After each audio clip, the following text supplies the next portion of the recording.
Hi, I'm Dave from Military Antiques Toronto, and today we'll be discussing some more of the items that came in on the weekend. It was a pile of stuff. Very Irish-centric, and definitely some interesting items. So I sort of just poured the stuff onto the counter. I didn't even sort it out. I just kind of went, okay, let's just go through it. One little thing I want to mention. All of you think you're taking this stuff with you. Please be aware you're not. We're just custodians of this stuff temporarily. Let your kids know, your wife, husband, whatever, know that what you want to have happen to the stuff, because a lot of you guys go, oh no, I'm never going to sell. Well, you're not taking it with you, and there's nobody following a hearse there are people to chase the hearses actually to try and get the stuff. So, you know what? Please make plans and think about this. So anyways, enough of my morbid fascination. So today's stuff is Irish, some German, everything. It's kind of unreal. So I picked up, hey, this doesn't go on there. That's been added to it, so we'll take that off. An Irish Constabulary plate, Royal Irish Constabulary. So that's a nice crossbelt plate that I picked up. I think it's too big to even fit on here. So we'll just show it like that. And it has 3 legs on the back. Actually, that is probably a helmet plate. So that's kind of nice. So there's that. I gotta figure out where to put all this stuff. The other day I said I had a chaplain's badge. I couldn't find it. I found it. There we go. So the chaplain's badge is nice, and it has tangs on the back, the Foldover tangs, which you like to see. Normally they get broken off because, it's a fragile thing that does break off. So there's that. And I got 2 badges, and you look at them and go, okay. So they're Irish Regiment of Canada Cat badges. So they're for now I can't remember, copying. There you go. But one's obviously officers and one's obviously not. So comparing and contrasting the two, you can see the difference between them. The one on this is obviously the other rank's cap badge post-war. And as you can see on this, well, yeah, I'd say that's all. It's definitely other ranks. You can see on this one, the silver overlay on it is just beautiful. It's a gorgeous badge for a carbine for the Irish Regiment. Very nice badge. Oh, it looks like it's numbered. Oh, wait, it's a copy. Hey, guess what? It's not real. So I guess that's one of the Bondi fakes. So I guess I'll be looking at that a bit more closely. Clearly says copy on the back. I didn't even notice that when I bought it. It was a pile of stuff. And then you can see the casting lines on the side the more I look at it. So, yeah, make sure your stuff's right. So that's not going to get listed. Well, it'll get listed as a copy reproduction in big capital letters, but it's not real. So it's not going to be sold as real. And thankfully it's pouring rain here. I don't know if you can hear that, which is a nice change because it was so bad lately with all the heat. Connaught Rangers, Victorian, British. Nice little badge. Very nice, good condition. There's that. I'm just going through it. Some of the stuff, honestly, I don't even know what it is. I'll have to figure that out. I'm gonna have to Google image it. And I'm sure once I show it, someone's gonna say, that's such and such, because, they know what they're looking at more than I do in this case, which is fine. But you know what? Whatever, I'll figure it out. I haven't gotten to it yet. It's just more stuff.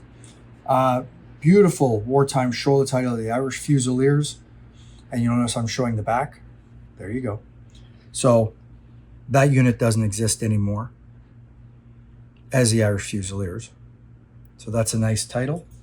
And then we have the Irish Fusiliers Vancouver Regiment, another different title. Notice the back. Someone wrote $10 on here, so I guess that's what they paid for it at one time. It's not worth that anymore, but there you go. And look, Bill, we're showing the backs. So 2 nice patches showing the backs. There you go. So there's that. And one of these, Newfoundland. Now, I know once people see this, it's not going to last too long. Unfortunately, the lugs are been mushed on the back, but it's still a real Newfoundland shoulder title. Very likely just World War I. So there you go. And then you can see the lugs on the back have been mushed down and someone put a pin through it. So I'll take the pin off, and because it has nothing to do with keeping that on there. So they're fine. So there's that. Marksmanship badge, crossed rifles, World War I with the backing plate. Let's see if that comes off easily. Nope, a little bit, yeah. I just don't want to break anything, so I have to be careful with it.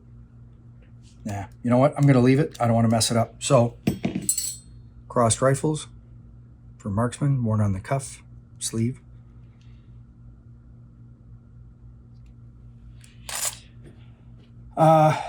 Some CEF shoulder titles, some bigger than the others. Nothing tremendously special. Those are worn on the epaulets. They're not incredibly rare, but there's something different. And then same with the infantry shoulder titles. Same thing, nothing special. It's not even truthfully worth bothering going through them. Then there's the 218th shoulder titles, which again is an Irish regiment. And you look right there. And you can see the backs on them. Jackson Brothers. So those are nice. Nice pair of those. What else do we have here? 121st Western Irish shoulder titles. So there you go on that. Those are neat. At one time, no one cared about these things. I remember going to the Dawes Roadshow years ago, and you know, there were collectors of these items, but there weren't, and this was years ago, they weren't like they are now, and the prices certainly weren't like they are now.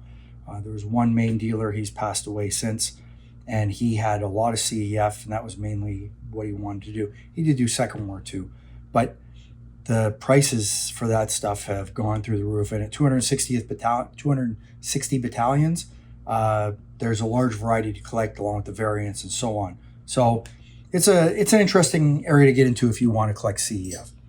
So there's a 208th cap badge. And there's the lugs on the back. Nice badge, actually. And then there's another 208th. But this is a menu holder. So it's after the war, they made these, or even at the regiment's level during the war, they'd make these and they'd put a menu in it for the table. And that would be for the battalion. So it stands like that. It's got legs. They're not ultra rare. They do show up for different regiments. Obviously, if you collect the 208th, it's invaluable and you have to have it. If you don't collect the 208th, you just don't care about it. But it's nice because it's got the little rifles there holding it up. Hopefully that comes out nicely. So that's nice. Some Irish Regiment Shako badges. 66th and 89th. Actually, I assume they're Irish. I honestly do not know. But since the person collected Irish Regiment stuff, I'm sure that's what it is. This one here, you can see the, excuse me, crown is snapped off, because that was a fragile point on the helmet. So you can see this one, the verdigris on it even. This might have been repaired. It probably was repaired, truthfully. I don't want to mess with it too much because I wouldn't want to break it. One of the lugs is missing. And this one has the bottom lug, but of course not the top, which was on the crown. So there's the 66 Shako badge. There's the back of it. You can see the verdigris on it. So it probably was repaired with some solder at one time. I wouldn't do that, but some people do.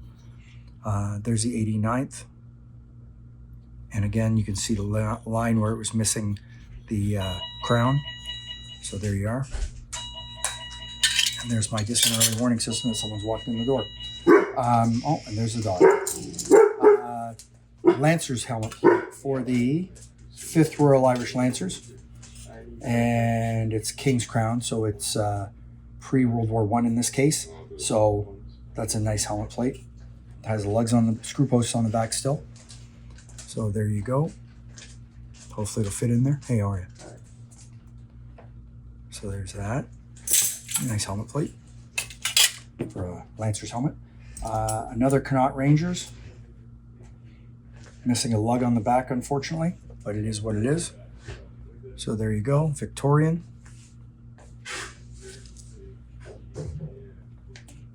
So that's nice. Supposedly I'm known as It Is What It Is Guy or Military Dave, whatever. I'm sure I'm known as other things too by people who don't like me, but whatever. It's all good. Hope you enjoyed that. Follow me on YouTube, Instagram, Facebook. Check out my YouTube video. And hope you enjoyed it. And talk to you later. Take care. Bye.